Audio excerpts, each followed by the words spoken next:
The other thing I want to talk about today very briefly, Mr. President, is I want to commend the administration and the Federal Emergency Management Agency for a decision that they just made. And that decision was to make houses of worship eligible for federal disaster aid. This is in line with legislation that I introduced in September of last year that Senator Gillibrand and I introduced after the Hurricane Sandy impact of Hurricane Sandy on houses of worship. FEMA's Public Assistance Program provides financial grants for the repair, reconstruction, and replacement of private nonprofit facilities. Private nonprofit facilities, however, until yesterday, houses of worship were ineligible for FEMA public assistance grants. As we saw last year, houses of worship, churches, synagogues, mosques, and other places are critical institutions within communities. They help feed people in need and in trying to respond to disaster. They provide comfort and shelter during those disasters. FEMA not only did the right thing by making houses of worship eligible for disaster assistance, it did what our Constitution demands.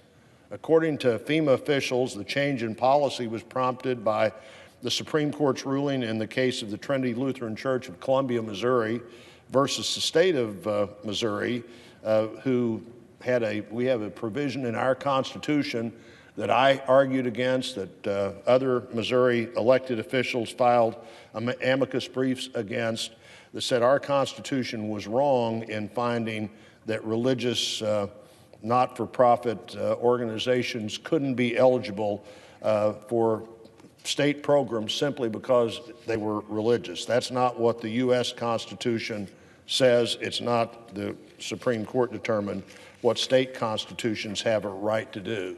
So FEMA's taken an important step. I think it's equally important now that we make this policy permanent law. Right thing to do, deserves to be permanently the right thing to do.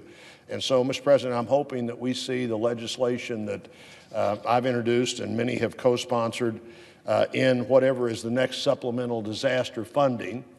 Money's going to be spent.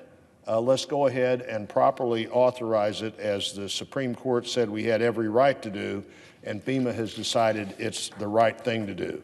We're in a new year. We have new challenges. One of the goals we have is to be sure that we move forward in strengthening our economy to help those responding to disaster, expanding opportunity for hardworking families. We've done that with regulatory reform, with judges that will determine what the law says, and with a tax bill that people will soon see in their paycheck that it is actually all about hardworking families. Let me also submit for the record from the Joplin Globe editorial today. This was a community in 2011. A tornado struck, over 100 people were killed.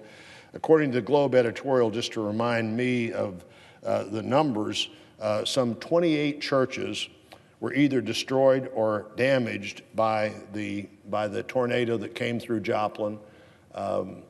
A significant number were totally destroyed, and I've been to a number of those buildings that they've been replaced, but they were replaced without any of the kind of assistance that other not-for-profits would have had. The Joplin Globe editorial ends, "Floods, fires, tornadoes, and hurricanes don't treat churches differently. Neither should FEMA." And I want to, again, congratulate FEMA for the decision they made on this topic. Mr. President, I submit this editorial for the record. Without objection.